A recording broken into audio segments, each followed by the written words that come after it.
नमस्कार दोस्तों, आर्मनी मंत्रा में आपका बहुत बहुत स्वागत है। दोस्तों, बहुत सारे लोग मेरी एंजल वन की वीडियो देखने के बाद कमेंट करते हैं कि एंजल वन के अंदर ब्रोकरेज कितना लगता है, चार्जेस कितना लगते हैं, अगर हम इंट्राडे ट्रेडिंग करें तो कितना चार्ज लगता है, अगर हम डिलीवरी में किसी स्टॉक को खरीदें तो कितना चार्ज लगता है, अगर हम 10 रुपये का शेयर कोई खरीदें तो कितना चार्ज लगेगा, अगर हम 1000 रुपये का कोई शेयर खरीदें तो कितना चार्ज लगेगा। तो ये सारी जानकारी आपको प्रैक्टिकली दिखने वाली इस वीडियो के अंदर। वीडियो को पूरा देखिएगा, पसंद आएगी तो लाइक कर दीजिएगा। चलिए शुरू करते हैं। अब यहाँ एंजल वन ऐप ओपन हो चुका है। अपनी वॉच लिस्ट के अंदर मैंने सस्ता शेयर भी रखा हुआ है, महंगा स्टॉक भी रखा हुआ है और बहुत सस्ता शेयर भी रखा हुआ है।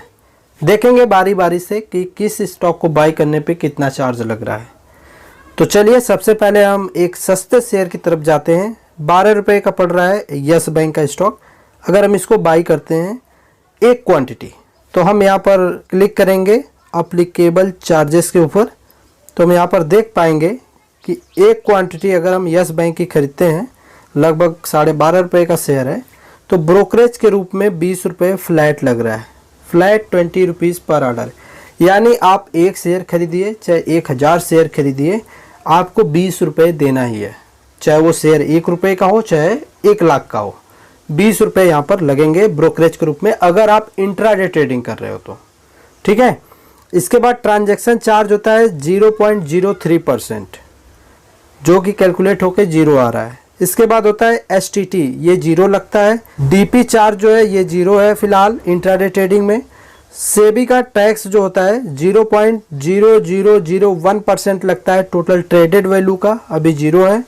स्टैंप ड्यूटी की बात करें तो 0.03% लगता है टोटल ट्रेडेड वैल्यू का, ये भी 0 कैलकुलेट होकर आ रहा है, क्योंकि अमाउंट बहुत कम है। हमने एक क्वांटिटी डाली है, 12.5 रुपये का टोटल अमाउंट है।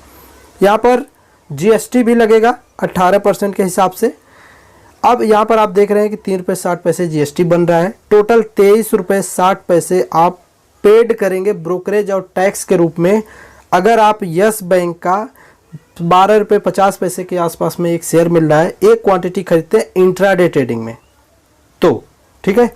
अगर इसी स्टॉक का आप क्वांटिटी बढ़ा देते हैं, 1000 क्वांटिटी कर देते हैं, 1000 क्वांटिटी करेंगे तो अप्लीकेबल चार्जेस के ऊपर आकर के आप देखेंगे कि यहाँ पर आपका फ्लैट ब्रोकरेज 20 रुपीज़, 20 रुपया तो ब्रोकरेज देना ही है। इसके अलावा जो चार्जेस हैं ये भी कैलकुलेट होकर के आ गई है वैल्यू।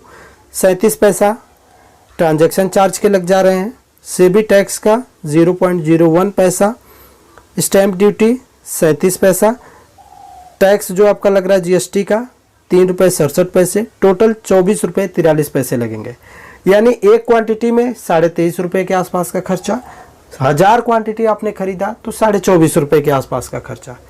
अब अगर कोई एक क्वांटिटी खरीदेगा, शेयर का दाम 1 रुपया भी बढ़ जाता है, वो बेचेगा तो उसको 23 रुपये चार्जेस देने पड़ेंगे, उसको नुकसान होगा। 20 क्वांटिटी भी खरीद लेगा तब भी लॉस में रहेगा, अगर 1 रुपया बढ़ जाता है तब भी। अगर सस्ता शेयर है तो क्वांटिटी बढ़ाने में फ़ायदा है इंट्राडे ट्रेडिंग में। अब बात कर लेते हैं कि अगर हम डिलीवरी में इसी ट्रेड को करते हैं तो क्या चार्ज लगता है।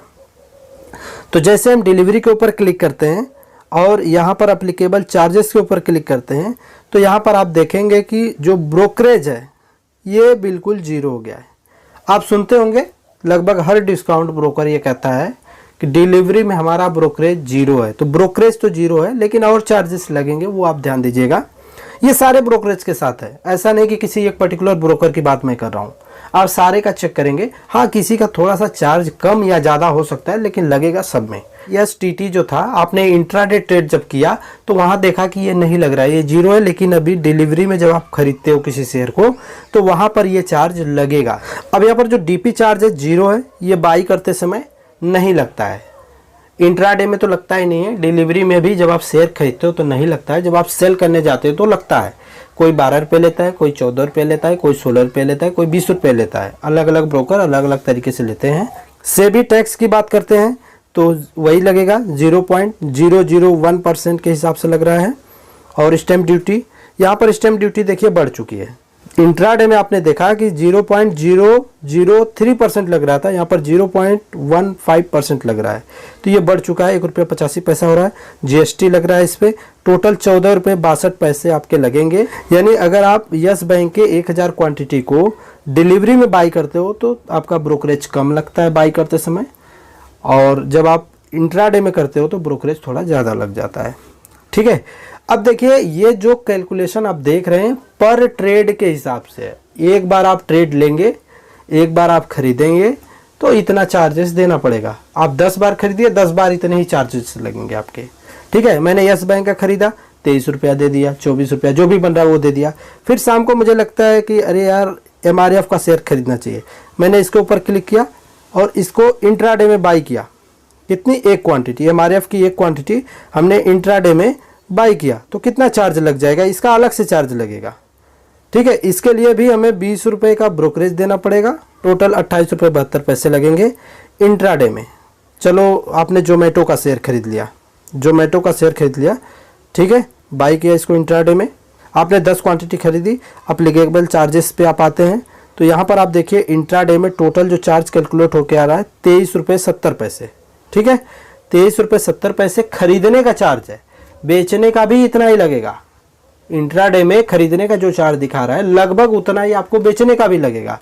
तो 23 रुपये 70 पैसे खरीदने का लगा और इतना ही बेचने का भी लगेगा, तो लगभग 48 रुपये आपका ब्रोकरेज हो गया। आपने 10 क्वांटिटी खरीदी है इसकी और आज बढ़ा कितना है? 6 रुपये 30 पैसे। पूरे 6 रुपये 30 पैसे अगर आप प्रॉफिट बुक कर लेते हो तो आपको मिलते हैं 63 रुपये के आसपास आपके प्रॉफिट बनते हैं, जिसमें से आप जो है कि 48 रुपये के आसपास ब्रोकरेज के रूप में दे देते हो। तो आपको बचता क्या है? बहुत कम अमाउंट बचेगा। वहीं पर अगर आप 1-2 क्वांटिटी में ट्रेड करते तो आपको जेब से देना पड़ता है, जबकि स्टॉक में 4% का ग्रोथ है, फिर भी आपको पैसा जेब से देना पड़ता। समझ गए? तो सस्ता शेयर, कम क्वांटिटी में ट्रेड करना, उससे पहले आपको ब्रोकरेज भी देख लेना पड़ेगा कि क्या ब्रोकरेज लग रहा है। अब ये जो ब्रोकरेज आप देख रहे हैं, जो टैक्सेस आप देख रहे हैं, ये ऑलमोस्ट हर ब्रोकर लेता है। दूसरी चीज, ये अपडेट होता रहता है, समय समय पर ब्रोकरेज चेंज होते रहते हैं। अभी जो ये वीडियो मैं बना रहा हूँ ये सितंबर 2021 की वीडियो है, आने वाले टाइम में ये चेंज हो सकता है। तो इसके लिए मैं क्या कर रहा हूँ, एंजल वन के ब्रोकरेज का जो लिंक है वो मैं वीडियो के डिस्क्रिप्शन में दे दे रहा हूँ। आप वहाँ क्लिक करके जब भी वीडियो को देख रहे हैं उस टाइम पे क्या ब्रोकरेज चल रहा है वो देख सकते हैं। ठीक है, तो वीडियो अगर आपको पसंद आई हो तो लाइक कर दीजिएगा, चैनल पे पहली बार सब्सक्राइब करिएगा। धन्यवाद।